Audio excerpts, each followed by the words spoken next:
Hello, dear friends. Hello. Hello, HUGH DELLAR. Hello, everyone. HUGH DELLAR, well, I think you know who HUGH DELLAR is. He is, together with Andrew Walkley, just ardent promoter of lexical approach. I guess, yep. Yes, and author of Teaching Lexically, yep. And Outcomes and Innovation series. Yep. And a couple of roadmaps for Pearson and perspectives for National Geographic. Yeah. But yeah, Teach particularly trainer outcomes. And founder of Lexical Lab School in London. Yep. Yeah, so lots and lots of things you've done in your life already. It's because I'm old. Well, we got acquainted some years ago, I think it's 2012. Yeah, okay. And we've done some interviews together, and today I want to ask you questions that were actually prepared by the students of mine. Okay. We are doing Outcomes textbook, and we are enjoying it immensely, as usual. It's nice to hear. Okay, are you ready? Yeah, I'm ready. Let's do it. Okay. So the first question is from Sonia Gadisheva. Okay. How did you come up with the idea of writing a textbook? And one more part of the question. Were there any difficulties with writing and publishing at the very beginning? So, to answer the first part of the question, I think my initial desire to write a textbook came from my frustration with the textbooks I was using. And this was really in the mid to late 1990s when I'd read the lexical approach. I'd learned Indonesian myself as a foreign language, and I was thinking a lot about spoken language and teaching spoken English and how badly I felt most course books helped students prepare for normal everyday conversation. And so I started originally writing little bits and pieces of material to supplement what I was doing. And in the end, I just started feeling it would be better just to get rid of the whole thing and start again and kind of redesign from scratch. In terms of getting published in the first place, yes, it was, because when we first pitched our ideas at that time, we were told that there was no market for innovations. The market research didn't suggest that there was a desire for a lexical approach coursebook. They wanted us to write books based on what their research told them the market wanted. And we had to fight in the end we went with a much smaller publisher and turned down the big companies and the big money in order to write the book that we wanted to write, because there didn't seem much point doing another book that was very similar to all the other books. Fair enough. Well, the second question is from Pavel Abramov. He wants to know what was the most unusual or interesting find during your search for the textbook materials. Oh God. I think it would be a difficult one. There's hundreds and hundreds. I mean, it's really difficult to suddenly put my finger on one thing. One of the things that's really interesting about writing course books is you're constantly researching things, and you read about lots of different things and watch lots of different videos. And so, you might decide, I don't know, we're going to write a text about a migrant journey, and we want a positive story, and we end up finding out about a mayor in a small town in Australia who was originally a woman who arrived on one of the Vietnamese boats when she was a kid. And when we're researching that, we'll research all kinds of other different things, and so you end up spending 2 days disappearing down these rabbit holes, trying to find what you're looking for that has some kind of real world context but works for the book. I can't think off the top of my head one particular thing that I would say is the most remarkable. I mean, there's lots of things that I didn't know existed before we wrote the book. So in intermediate, we have this guy, Juan Man, who does his hugging campaign. And I'd never encountered this idea, I didn't know about it. One of my students mentioned that he'd met this guy who was doing free hugs somewhere. And we were like, free hugs? Okay, what's all this about? And then we Googled it. The one-man story. And so after that, I suddenly started realizing there were these guys all over the place. Then I actually met a couple of guys in London who were doing free hugs, and after the terror attacks in London there was a Muslim guy who was standing in Oxford Street doing free hugs, I'm a Muslim. And it was really lovely to see all this kind of things connected. People would send me videos of people they'd met in different cities that were also doing free hugs. So I mean that was one that I remember learning about and not having known anything about that's stuck in my head afterwards. Yeah, that's so nice that in the second edition you added some information to the first piece. Well, it was really interesting to learn how it all developed. Yeah. Okay, next question is from Sasha Bogatyryova. Okay. What is this magic source of phrases? How do you choose what collocations to teach? That's a good question. I think first and foremost by thinking about what you want the desired outcome to be, okay? So if you're driving it towards a conversation where you want them to have a particular kind of conversation, you think about their level, you think about what they will have learned or what you've taught in previous levels of the book. You check frequency, but first and foremost it's driven by thinking about, for an advanced level student who's going to talk about places they've been to, what kind of language is most useful for them? What kind of language will be new for them? A little bit that may be recycled, a little bit that may be new, a little bit that may be new for everyone in the group. And then you check, frequency, you check how commonly used certain kinds of phrases are and stuff. But basically it's driven by thinking about what you want students to talk about. And even where we've got reading texts or listening texts, of course it's partly driven by the language that's in the reading text or the listening texts. But even then, the choices that you make about which language to focus on are driven by thinking about what the students are then going to talk about. So it's really just what drives the decisions is thinking about what they, and not in the expectation that they'll all use that language immediately, but in the expectation that it'll be there and it'll be available for them, and at some point they can go back to it and it will start to become part of their English. Huge amount of work, is it? It is, right? There are worse jobs to have. Okay, next question is a little bit less serious maybe. Okay. While you were making up exercises and examples, did you base them on your life experience? Yeah, a lot of them are. A lot of them are based on things that have happened to us, things that have happened to people we know, things that have happened to students, student stories we've been told, conversations we've had with other teachers around the world about things that have happened to them or their students. There's definitely a degree of kind of cannibalizing your own autobiography involved in those kind of things. Yeah, definitely. Yeah. And some bits are completely based on real things that have happened or real people we know. And sometimes there's kind of fictionalizing a little bit people we know or things we know. Yeah. Kind of using little bits of things and changing it slightly, Like making narration brighter. Yeah, basically. Yeah. Okay, Sina Zazina wants to know why there is no or little informal slang in outcomes. She thinks it could be useful nowadays. Yeah, I mean the problem with that kind of language is it's quite specific to people, places, age groups, genders and geographies, okay? And I think when you look at something even like Cambridge Proficiency, okay, the language that's really in there is a mixture of relatively informal spoken language, not necessarily slang, academic language, journalistic language, all that kind of thing. And even at that level, there's still a whole load of that language that you don't know. And yes, I think slang can be useful, but it's quite difficult to choose slang which will work for every teacher in every kind of context. Because I run a Facebook group, English Questions Answered, and what you realise from that is a lot of that stuff is very, very specific to individual people or individual areas. And there are dictionaries out there, like Urban Dictionary, and they can use it. Exactly. I also think that that's not just the most vital thing. And a lot of slang just isn't that useful.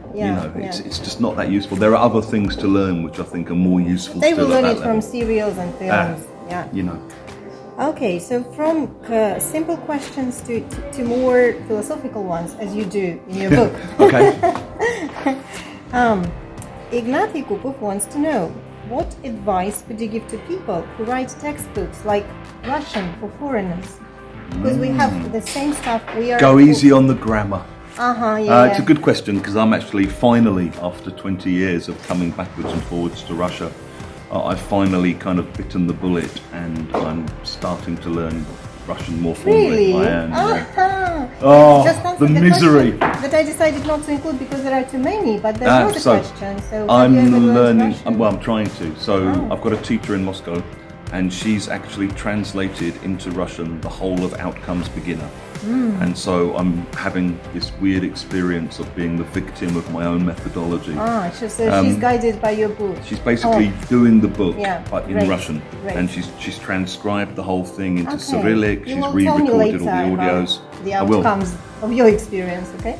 And what I would say to Russian teachers, it's funny because Andrew is also learning Russian, but he's doing it with the same teacher as me, but also in the Pushkin Center in London. And he said the two experiences are so different because in the Pushkin Center, it's all weird grammatical sentences that he's never going to say. So I'm there'll be having a things shower, like, you are having a shower. yeah, things like, you know, Yelena is on the bus, you know, Yeah. I don't know, Sergey is in the kitchen. And he's like, well, why do I need to say these things? And they're sort of saying, well, grammar. And I would just say, because Russian is much more grammatical than English, Yeah. you want to go straight in with the grammar, good luck, you're going to kill people. For me, I'm quite happy to accept that I'm learning grammar in very, very, very limited contexts as I go along, and it will expand out from there. And I don't need to know everything about everything right from the beginning. So I mean, just with things like adjective endings, okay? At the moment, I can say большая квартира, большой дом, большой маленький, and I know that that's a female and a masculine ending. At the moment, I don't need to do 20 exercises looking at all the other adjective forms of other things. I'll learn that when I come to it and when I need it. Oh, yeah. So I think about basic conversations, think about how to help people say things better, and teach the grammar and the vocabulary in combination Yeah. without having to try and teach everything all at once, Yeah. because it's off-putting. Do you mind just passing me that coffee? Sure. Sorry. Sorry to interrupt the video there. No, you Thank have you not. very much. You can have a sip while I'm asking you the Go next on, question. let's do that. Logically, it is, what is the advantage of outcome series over other textbooks? It's a good question. I think there's 2 or 3 advantages. I think one is it's much more purely driven by thinking about what people talk about, what might be interesting to talk about, and what language input might help students to talk about those things better. I think a lot of the time in other course books, it's predominantly driven by grammar. The conversations that people have are essentially grammar practice conversations, which don't really resemble normal world conversations. I think also a lot of other course books, when they had this experience writing with Pearson, they want the lexical sets to be 10 nouns or 10 verbs or 10 adjectives. It's like there has to be a kind of, as they see it, a coherence grammatically to the lexical set. For me, what makes a coherent lexical set is it's language of all different kinds that helps you talk about a particular topic.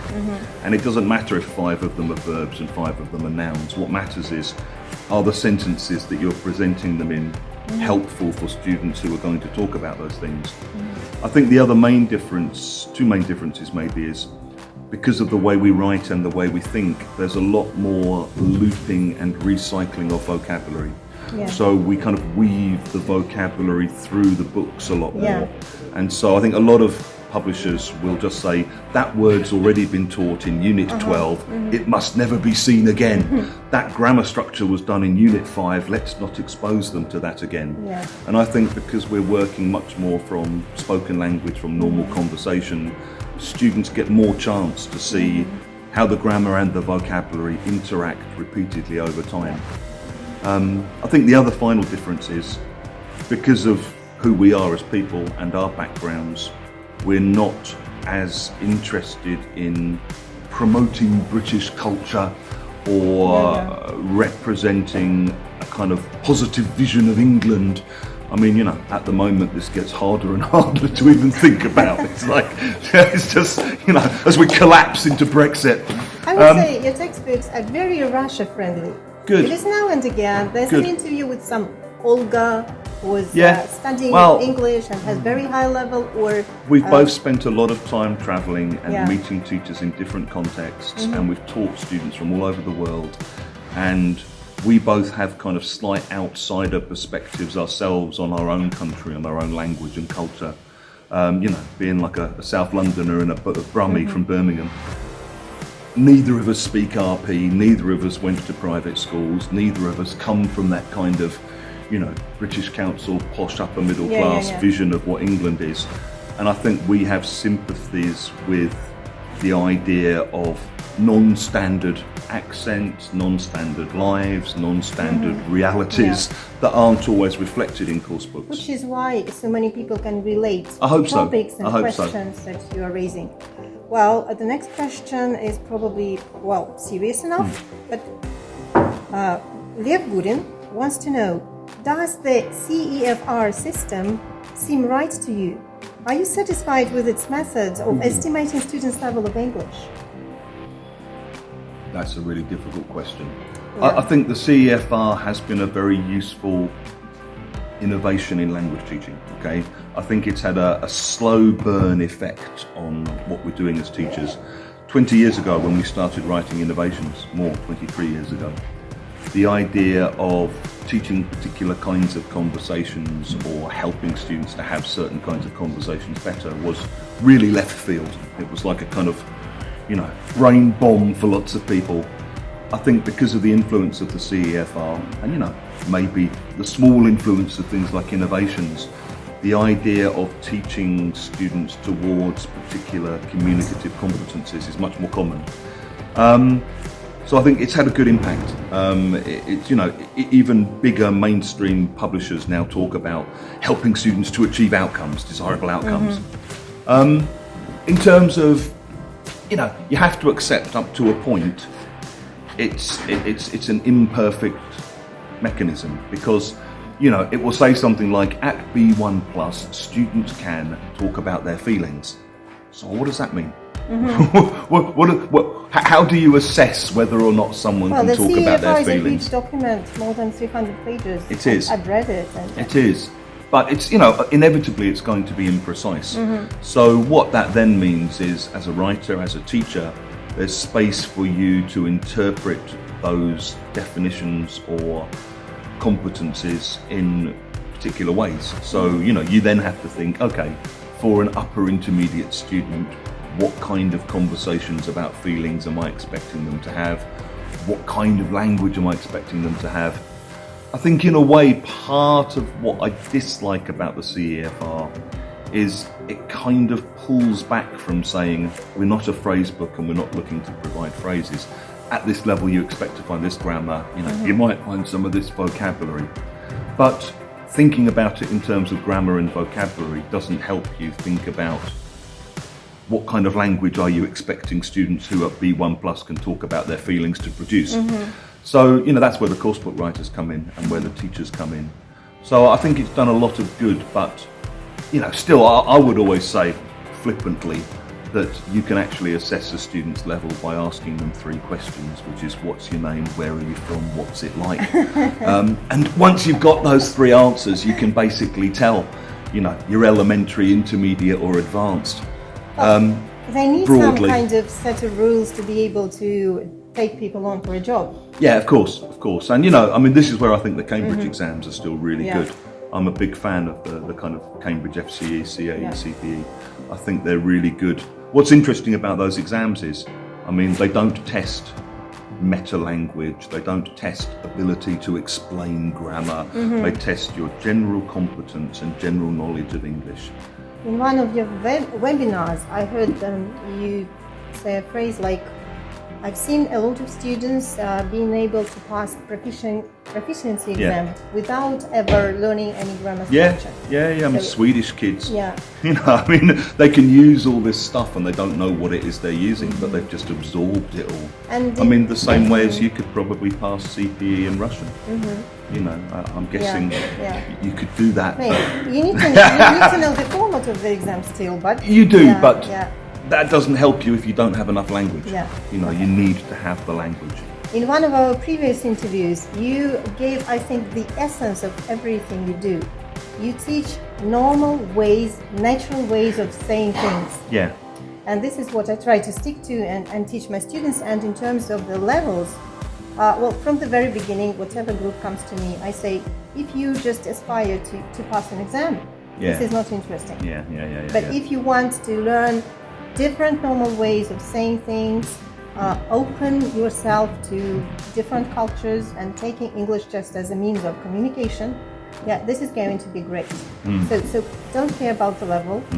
And I like it that even in your elementary level books, I haven't seen the beginner's level yet, but in the elementary level, when you open a dialogue, and you see lots and lots of grammar structures and lots of different collocations and expressions and even idioms, so you see that it is possible. It's also just thinking about, I mean, what do people want to talk about? And I think even if you're an elementary student, you don't want to have conversations about, do you like bananas? But I like mangoes. As an elementary student, you can still have a conversation about, politics, say. You can still have a conversation about, what do you think about the government? What do you think about, I don't know, global warming? What do you think about the law? And you can still just say, it's good, it's okay, it's bad. At that level, I would be happy if I could do that in Russian at the moment. You want to have real conversation. And as you get better, you learn to expand on those answers. But you can have basic versions of serious conversations, even as a low-level learner.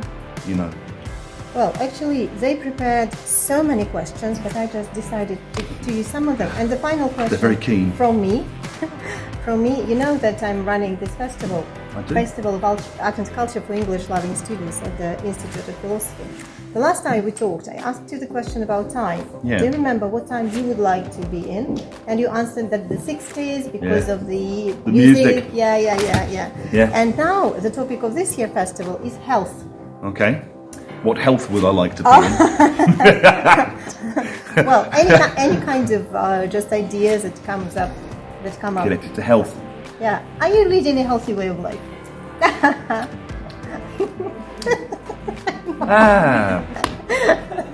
Could be unhealthier, could be healthier. I forgot to say, if you don't mind me asking, sorry, I was impolite. No, don't worry. I'm used to Russian directness. Up to a point. I mean, one of the ways I've changed quite a lot in the last couple of years is I would say I'm about 90% vegetarian these days. My daughter's been vegetarian since she was 9. And at home, when I'm in England, I'm basically vegetarian. I'm not at the point yet where I've completely stopped eating meat or fish everywhere. So when I'm travelling, it's often just hard. It's like, what am I going to eat in here? And I've changed that, and I feel better as a result of that.